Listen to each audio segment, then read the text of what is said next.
Why should there be a method of drash specifically focusing on quantity? Is there some great significance of quantity? Okay, good question. Good question. So I wondered that. And I think it's interesting. What I'm claiming here is, and again, this is the claim, and this is what the book is trying to convince you of, and whether you're convinced or not, I guess you'd have to, read the book to assess fully. But I'm claiming that Chazal, I don't know if every single Gematria, but I'm claiming Chazal use Gematria specifically, not just to allude to ideas and to teach ideas, but to allude to specific types of ideas, to highlight the significance of quantity in a given area. And the claim is that's what, and again, all the ideas in the book are presenting are those types of things. It's like almost like a clue, if you will, a hint. Look deeper here. Think about the area in general, but then think maybe there's some new insight, nuance, subtlety here, which you wouldn't have necessarily noticed.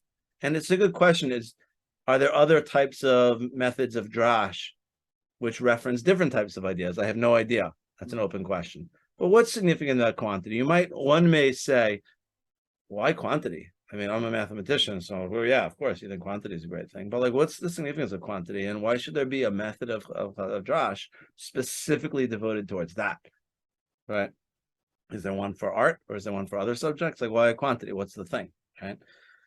So let me digress for a moment, okay? And because I think quantity, we'll see, is a very significant part of the world, of the way Hashem created the world, and specifically there's a name, one of the names of Hashem is specifically referencing the idea of quantity, according to the Sadigon and Avarbanel, and Chazal. So basically, there's a Gemara, specifically the names of Hashem, as probably many of you know, or not just he has a lot of names, like a person has a lot of nicknames. The names of Hashem, each name reflects different ideas that we know about Hakadosh Baruch Hu. So most famously, Shem Yud Vavke is a reference to me, this Rachmim. Elokim, which also means judges, is a reference to Hashem's Midas Haden. Kel, which means might. El is used by other people. Elehar, it's like mighty, powerful, references Hashem's might. And all the names, they have referenced different ideas about Hashem. So Hashem has a lot of names because the names point to different ideas and different ways that we think about Hashem, the ways that Hashem relates to the world, and so on. So what about the name Shin Dalid Yud? I'm going to say Shek Shakai. So there's different ways to say it. You can't say it in the way it's actually pronounced. So they say Shakai or Shadai. The real way is Shah Dai. Okay, but whatever. So I'm just going to say that name Shakai. We'll say, okay, that's the way people often pronounce it. What does that name mean? It's a weird name. What is it supposed to refer to? So there's a lot of different interpretations of what it means. But there's a Gemara in Chagiga, which talks about it. This Chagiga Yud Beis Amud Aleph 12a, and discusses the following. It says, when Hashem, Rabbi Dr says, when Hashem was making the world, he says, it continued to expand like two balls of a warp, whose cord lengthened as they unravel, until the Holy One Blessed be He rebuked it and made it stand still. As it is stated, the pillars of heaven tremble and are astonished at his rebuke. Okay. And this is the same, and now it says like this. This is the same as Reish Lakish said. Reish Lakish says, what does it mean, Ani Kel Shakai? I am Kel Shakai, this name of Hashem. So what does that mean? I am Hashem, She'amarti La'olam Dai. I am the one, Dai. Means that enough. I am Hashem who said to the world enough. And that's what Chazal is saying, is the world was like expanding as these balls or whatever this cosmological theory is, but the world was expanding out and there's like two balls or whatever until Hashem said, stop, enough. And that's what's saying the name Shakai is saying, is he's referencing that Hashem said to the world, enough. And then it continues.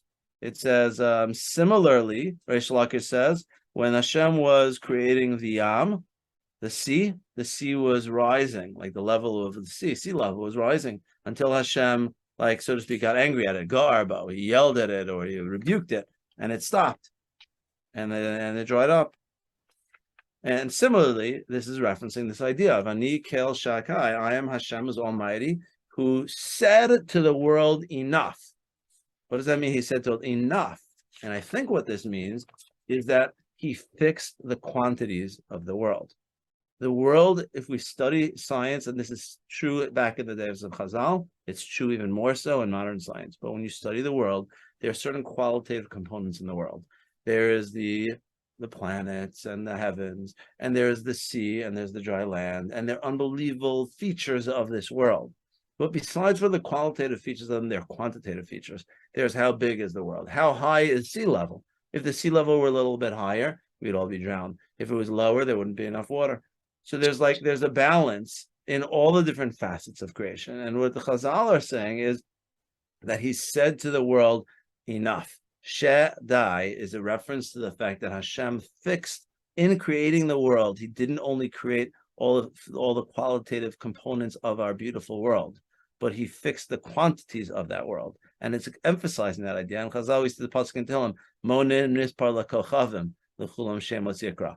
He counts the numbers of the stars, and to all of them he has names. So there's tons of stars, but it's depicting the idea that there's a quantity of the stars. There's a number. And Hashem, when he made the world, he fixed the quantities of the world. The major component of Chachma is the quantities. As anyone who's designing anything knows, it's not just enough to have the qualitative design, but you have to fine-tune all the different components of it to be perfectly right.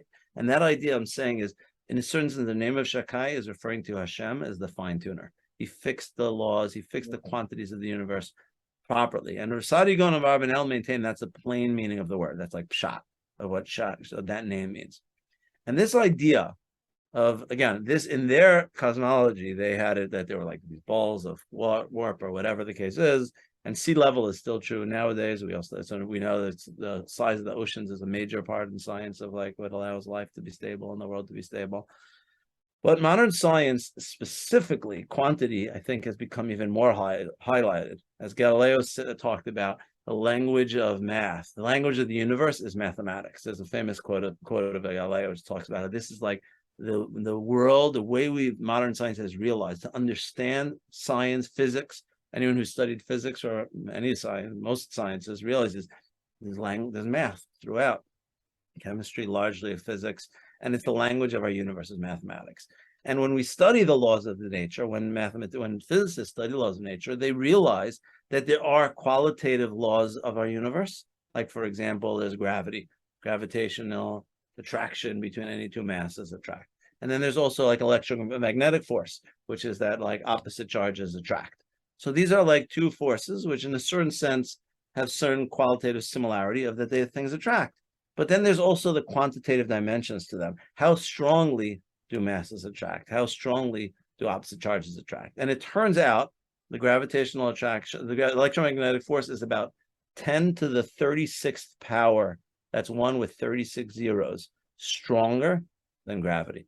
And this is the types of things scientists have realized, that they've studied our universe and they realize that our universe is defined by these fixed laws of nature, and there's these beautiful laws, there's general relativity and there's quantum mechanics. But besides for these two sets of laws, which they're always trying to unify, there are also quantities, they're what they call constants of nature. There's like 25 or so constants of nature. There are these numbers that are built into the very fabric of our universe.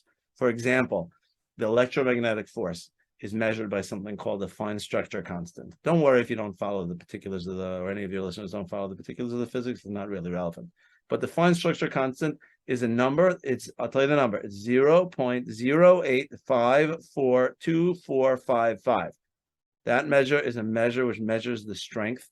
It's a probability, it has something to do with the measure of the strength of electromagnetic force.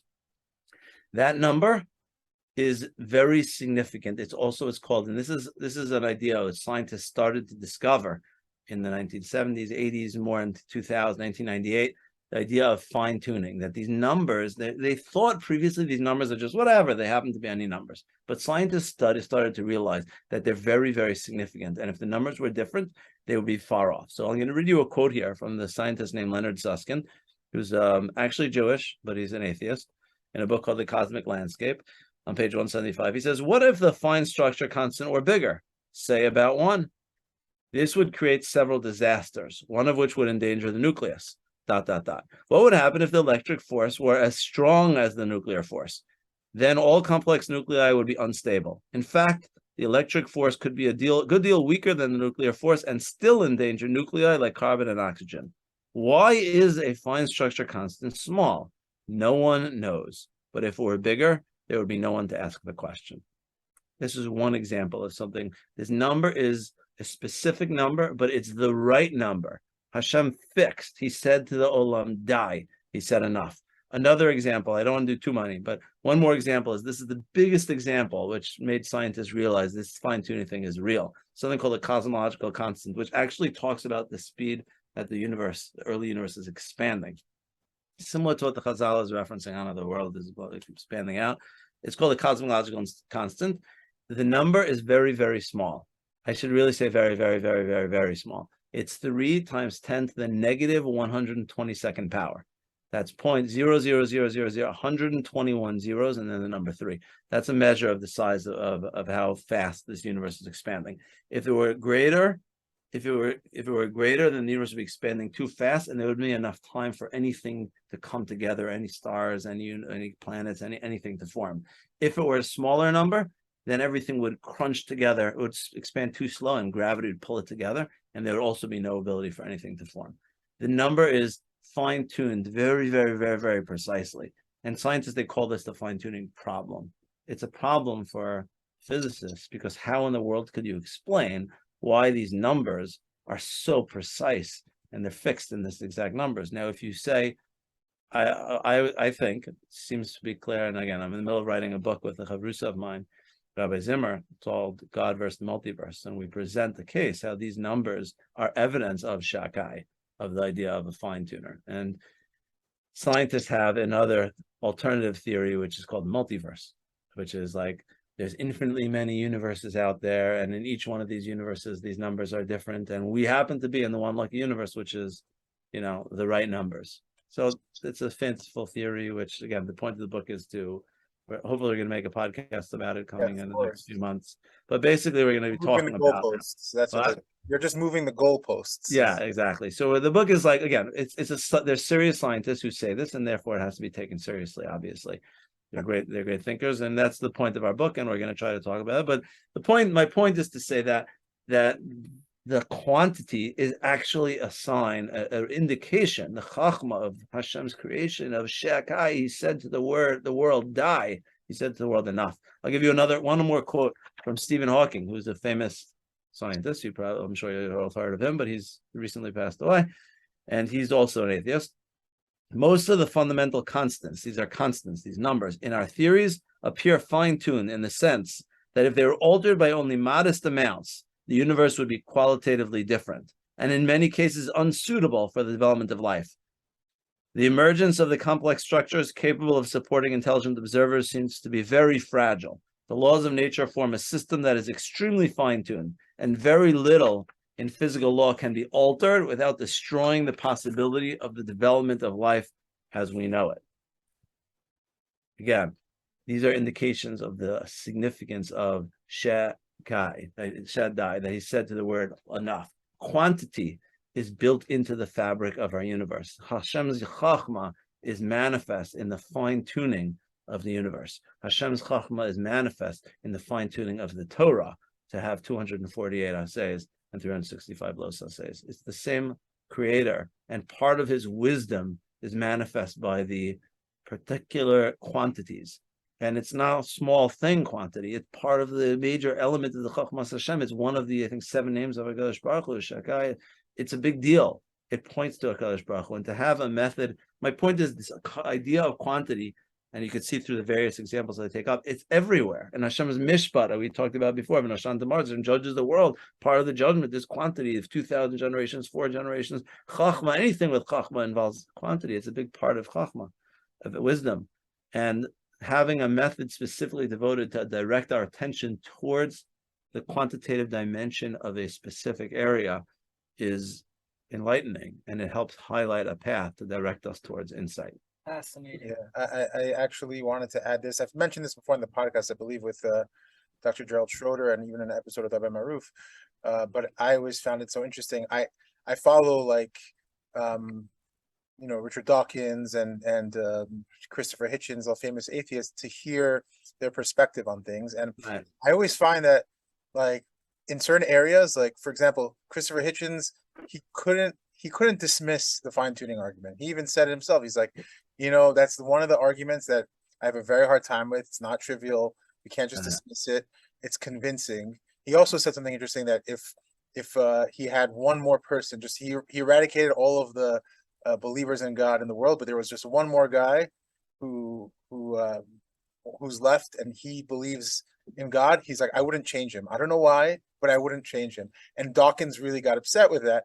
Dawkins himself, when presented with his quote unquote Rebbe, Anthony Flew, at his late in his life, he discovered once he discovered DNA and its implications, he's like, this is clearly like there's a fine tuning going on here too. There's a signature in DNA. It's obvious. How can I deny? There must be a creator. So Dawkins comes along and says, well, yeah. He says, well, yes, there is a signature in DNA. We can't explain it, but it just can't be God. It's got to be something. It's got to be an alien extraterrestrial life. But then again, it's moving the goalpost because who created those aliens? Yeah. So I wanted to point that out. It's very interesting for those who are listening. I know we have some skeptics and atheists who do listen to the podcast, so that one's so again, we hope to come out with this book. We're looking for a publisher at this point, but it's we really try to take this argument and make it rigorous. So we're not just, you could say the argument in 5 minutes, but we try to give it a much more formal, rigorous treatment. Yeah, and I told you off camera, but Blogosphere, the blog that you had on the multiverse, I read it, I don't know if it was like 10, 15 years ago. And it was like one of the most eye-opening things I read from rabbis. Right. It wasn't just like the typical, run-of-the-mill, Torah and science thing. It was really, really well thought out. And I don't know if it still exists, that blog. I don't think it's online, but, I have drafts of it. I could get interested parties. Okay, great. So I don't know if you have time for one more. Okay, we can take one more. Okay, so again, we're going to be touching on quantitative again. In chapter 7, where you discuss Haman's money and tree, you uncover the reason why some Gematrias make numerical connections that seem unrelated to each other on the surface. You concluded that the Gematria here teaches an important life lesson, that we must always pay attention to the quantitative elements of our plans. Can you share your insights into approaching such subtleties? Yes. Yeah, I'd love to. So I like talking about this because somehow it seems in my heart and everyone I talk to's heart, there's like a special place for Megillas Esther. It's just like somehow it's the best story, of all stories. It's so touching on many levels. And I was fortunate to have great Rabbi and Rabbi Chade and Rabbi Mann who've given many shiurim over the years to really elucidate a much deeper read in the Megillah than necessarily we see at first sight. So I'd like to, in that context, present the Gematria, which regarding Megillas Esther, and to elucidate it. But I'm going to kind of tell some of the story of the Megillah, maybe from like a little bit of a deeper perspective than we necessarily see. Okay, so let's just give the fact here. So in Esther 3:11, so we know Haman had this plan to kill the Jews, and he offered to finance the plan, right? He offered to finance the plan. So he offered to Achashverosh that he's going to pay for, all the money, right? And then Achashverosh responded to him, "Hakesef nasan lach," the money is given to you, "V'ha'am lasos bo ketov beinecha," and the nation is given over to you to do whatever you want. Okay, so hakesef, the money is given over to you. So there's a Tosfos in Megillah 13b who says the following: Gematria de ha-kesef, the Gematria of the word ha-kesef, you can't tell how much it is, I forgot. Ola ha-eitz. It's the same, ha-eitz, the tree, and the money is the same Gematria. Remez lo she'yidla alav. It's a hint to, it's I guess Achashverosh's hint to Haman that he's going to be hanged on a tree. Okay, so he said, ha-kesef, the money is given to you. He's hinting that the tree, namely, you're going to be hanged on a tree. Okay, so obviously, it's hard to interpret this at face value. Achashverosh was not telling Haman, you're going to be hanged on a tree. He was telling him, take the money, you could keep the money, I don't need your money, I'll do this, and you could destroy the Jews. And the plan went into action. He wasn't telling him about a tree. So what in the world is it saying that he's hinting to him that he's going to end up being hanged on a tree? And what's the connection? Ha-kesef, ha-eitz, they're just totally different things. The tree and money, I mean, it's like a nice insight into the end of the story, but it just sounds like one of these contrived connections. Right? I think the chapter in the book is called like strange connections or something. It's just like the words are just totally unrelated on the surface. Okay. So once again, I think the way to gain insight is to ignore the Gematria and study the Megillah and try to understand what the Megillah is going on in the story there. And what is the significance of ha-kesef, of the money. And then maybe once we understand it a little bit, we'll be able to see how it connects up with the tree and why Gematria is the way to teach it to us. Sounds good? Mhm. Great. Okay. So what is the significance of this money? Okay. Haman offered to pay for this whole program of eradicating all the Jews. And why is it significant? And how do I know it's significant? So in fact, when Mordechai told Esther, remember Mordechai was like crying in the gates of the king, and Esther's like, "What are you doing? What's going on here?" Right? And he told him to give him clothing, change into, right? So it says, "Vayagi la Mordechai etz shekarahu." So Mordechai told the messenger to tell her what happened. Based parashas hakesef asher Haman amar Haman lishkol ginzei melech Yehudim la'abdam, and the money that Haman said that he was going to pay to destroy the Jews. So specifically, when Mordechai was telling Esther what occurred, he didn't just say about the plan, but he said about the money. So apparently this monetary offer was a big deal. Why was it a big deal? It just sounds like a detail. He offered the money, the king said, I don't need the money, whatever. What's so important?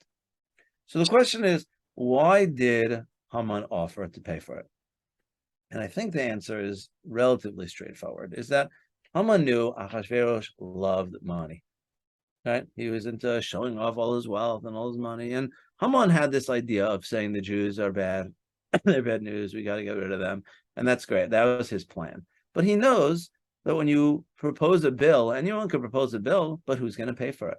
And there's costs involved in it. And eradicating all the Jews is going to be an expensive proposition. And it's possible Haman wants to push his bill through, and he doesn't want to run into the resistance of Achashverosh, who's going to say, "Whoa, how much is this going to cost?"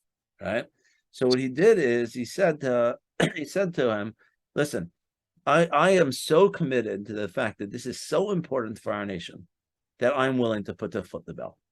Okay, I'm willing to foot the bill. It's so important. I know I can't live. I'm so committed to this. Don't let the money be an obstacle. I'm willing to personally fund the plan because it's that important. I'll put my money where my mouth is. Anyone could propose a bill that other people should pay for. But I'm telling you how committed I am to this thing, that I know, I'm confident that this is the best, that I'm willing, don't let the money be an obstacle." And then Achashverosh responds back, "Forget it, keep the money. I don't need your money." But it wasn't about that Achashverosh needed the money. He convinced him. Haman showed Achashverosh that he's fully committed to the plan. And it worked. And that's part of what Mordechai was telling Esther. This is bad news. This is a plan that Haman did it, and he's willing to foot the entire bill. There's nothing that's going to get in the way of this plan. The money is not an issue. Haman's willing to pay for the whole thing. The fact that he did that shows how committed he is to it, and the fact that this is not. Don't think this is going to fall and fail because of the fact of the money. It's not going to fail. That's not going to get in the way, and that's part of why he was saying this is drastic. We got to do something serious. This is a major catastrophe about to unfold, and don't think it's just going to fall away. There's a will, there's a monetary will, there's a political will to make this happen. Okay, so far so good? Yep. Okay. This was the tragic news that Esther heard, and she knew something had to be done. So she made a plan. So what was her plan? So the basic plan, again, and I'm elucidating all these ideas, the basic approach of these, again, are elucidated from my Rabbeim. But the basic plan, and not only from these are based on Chazals. Okay, there are a lot of Megillah. The Gemara Megillah has like, why did she make the parties? Why did she invite Haman to the parties? There's like 10 reasons or something like that. So again, there's a lot of different interpretations. I'm presenting one line of presenting the story, but there's a lot of ways to interpret the story. So I'm not claiming this is the only way to interpret the story, but I'm going to come away which is particularly meaningful to me. Okay, but again, there's lots of different ways. But basically, and again, it's rooted in different Chazal. So she's basically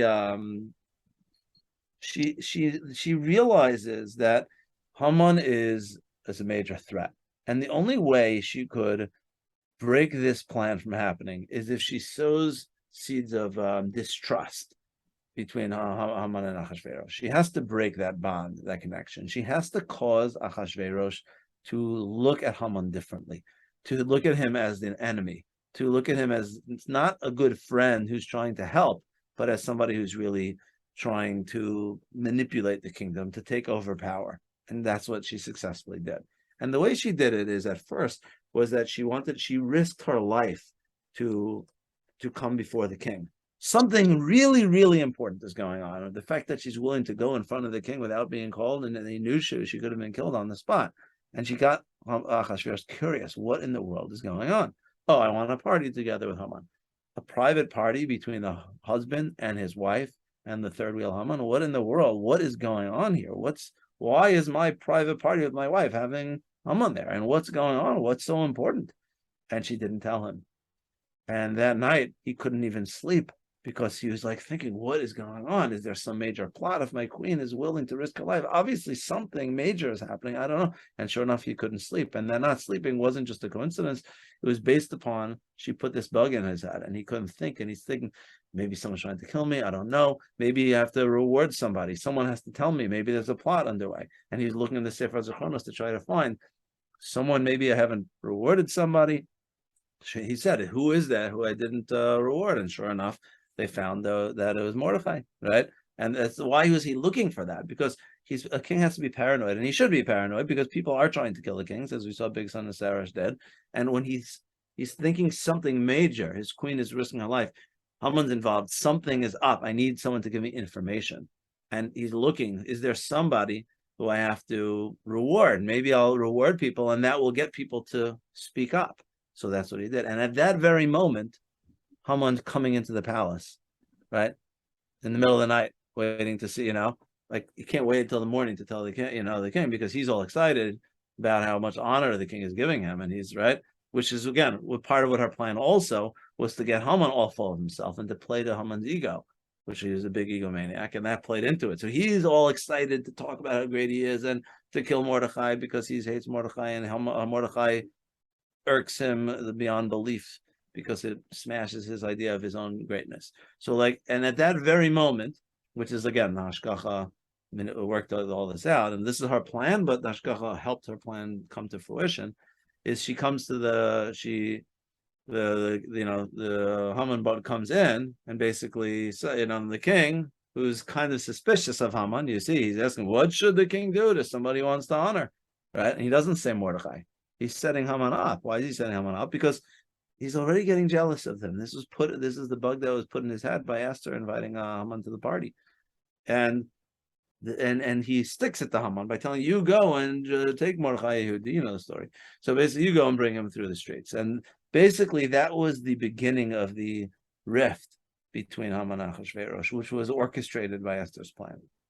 So, and that basically, when she saw that the next day when she had the party, then she was able to present her argument. And her argument was that right? He said, my nation is being sold as servants. Is being destroyed. And they're being sold to be destroyed. And if they would have been sold as servants, then I would have been quiet, because I don't want to harm the king. And I think it's Rashi interprets that she's saying, I'm willing, I want the best for the kingdom. And if my people, my nation, were being sold into slavery to serve you, Ahasuerus, I wouldn't have been complaining, because I want the best of the kingdom. But Haman is killing us. Why in the world would you kill good servants? It doesn't make any sense. It must be he has a personal gripe with the Jews. He's got some sort of axe to grind. So his argument is Haman is not Haman hara hazeh. Haman's not a friend. On the contrary, he's an enemy. And then right at that moment, Harvona says, oh, and here's the tree that he built to hang Mordechai Yehudi, Mordechai who is just rewarded, who's the loyal servant, who's known to save the life of the king. And when all that came together, her plan was successful. She basically she was able to pin Haman and to bring out Haman's true colors, that he really was looking for power. And his hatred for the Jews was a personal vendetta. It wasn't just because it was best of the kingdom. If it was for the best of the kingdom, then why is he not selling the Jews? Why is he killing the Jews? And with that perspective, it could be we could say that the idea that Haman was motivated by a personal grudge and not purely by the best of the kingdom was really expressed subtly to Ahasuerus at the very beginning when he offered to pay for the plan, when he offered to pay for it. Right? What ultimately got Haman on the eights was the fact that Haman paid for it. The fact that he made that offer was already indicating he had a personal agenda. Why is he offering to pay for the whole thing? Now, you might say, we already explained before why he's offering to pay for the whole thing, because he's showing that he's so committed to it that he's willing to foot the bill, right? So what's wrong with it? But I think the answer is quantity. It was a good idea to offer to pay for it. But does he really need to pay for the entire bill? Right? Why is he paying for the entire bill? Let him pay 10%, let him pay 20%, let him pay $1 million, whatever the case is. The fact that if you want to make a gesture to show that you care about it, it's enough to just make some amount of money. The fact that he's willing to pay everything, he went too far. He misjudged the quantities. And because he misjudged the quantities, there was something weird about that Ahasuerus couldn't put his finger on it, but it's like hinting to him, remez lo, that it's the tree. That was the beginning of the indication to Ahasuerus, which he didn't pick up on it at that moment. But then when Esther put together the whole plan and put in his head, he realized, aha, that was it. You're right. There was something off. He misjudged it. It was a great idea, and that's what the Gematrias is directing us to. You have to realize the mistake that Haman made was not in the qualitative plan. It was smart to offer to pay for it, but the quantity of the plan was too much. And that's what Chazal are referencing us to. Haman, ha-kesef, ha-eitz. That ultimately the beginning of Haman's downfall was the error which he made in offering the money. Not just offering the money, but in the quantity of the money. And by using Gematria, Chazal are directing us towards that. They help show us that idea. And they teach us an important lesson in our lives. And this is what you're asking about, Benji, is that when we have plans in our lives, it's not enough to have good strategies, but we have to have the right quantities in the strategies. We might want to invest in a stock. It's a great stock. How much are we going to invest in it? We want to spend time with our kids, but we have a lot of things in life. How much time are we going to spend with our kids? We have in any area of whatever we do in our lives, we have to be able to not only have good qualitative plans, but we have to fine-tune the quantities of those plans. Haman had a great idea, but because he was off, he had an emotion, a bias in the area, he misjudged the quantities. And when we have biases in different areas in our lives, it makes us very easy for us to be tricked and to misjudge quantities. And we have to be very careful. Sometimes we get enamored by our plans, which we come up with, and we fail to think about the significance, how important it is to measure the quantities properly. And the best plan, if not executed with the quantities in line, as we see in the case of Haman, led to his downfall. He ended up on the tree. The kesef ended up to be ha'etz because he misjudged the quantities. And that's a lesson we have to take. We're not Hamans, but we do have decisions to make. And we also have biases, and we have to be careful. Sometimes we could indicate we're too excited about something, it kind of comes off. And if we get too much money, too much eggs in one basket or whatever, it will cause us to make errors. And that's very hard because when we have emotions, quantities are very, very hard to judge. And our emotions do throw us off and blind us at times. But that's part of the lesson that this is teaching us. But through the story of the Megillah, we could learn a lesson into our lives, specifically about which is indicated by the Gematria. Amazing. And I actually I thought of something that kind of comes up a lot in understanding Avodah Zarah, with this idea that even in service of Hashem, there's a sort of fine tuning because there are boundaries to service of Hashem. So for example, there's a curtain which symbolizes right between the Holy of Holies and humanity, that there's a separation between our world and Hashem realm. The sons of Aaron went too close. They went too close, and they couldn't understand the quantity. They went Right. too far, and they brought their Yes. fire, and that was their downfall. Yes. To me, That and Har Sinai also, right? The fence on Har Sinai. That if you get too close, you want to go close, but not too close. Yes, there's a exactly yes. So wow, Definitely. this was really amazing, and Oh. we would love to have you on again. Absolutely. Yeah, Absolutely. And amazing. you were referencing in the second question that when you were younger that, Gematria didn't speak to you. Gematria never spoke to me either as a kid. And even, even when, even when I was at a stage in my life when most would have expected me to actually be very into Gematria, I actually never was into Gematria. Right. It's like this podcast we had tonight, I have a lot to digest and to really think about it. And, it really opened my eyes to, a new way of looking at it. And we really appreciate it. Yeah, great. So there's more examples, and I would recommend, if you're interested in this and you want to get the book, I elaborate on all these examples and do other ones and kind of show the steps and more sources. And so again, it's a much more elaborate presentation of all these, but this is kind of the rough approach of what the book is trying to Where do. can our viewers buy your book? So you can get it on Amazon. You get it on. It's actually produced by this great company, Mosaica Press. So it's on their website, but it's available on Amazon. It's available in Sfarim stores. It's pretty much, wherever you buy Sfarim, you should be able to find it. It's called Gematria Refigured. And by the time we release this, hopefully it's going to be on Amazon Prime. Yes, So exactly. Should be any day now. yeah, okay. Yeah. Great. Thank you so much. We wish you a Sure. Shabbat Tov. Sure, pleasure. And I want to give you guys the Yasher Koach for all the great work you do. And again, I listen to this podcast, and it's I love the guests and I love the conversations you have. So again, it's very great service you're doing. Thank you. We appreciate it, and we appreciate you. Thank you so much. Sure. Have a good night, guys.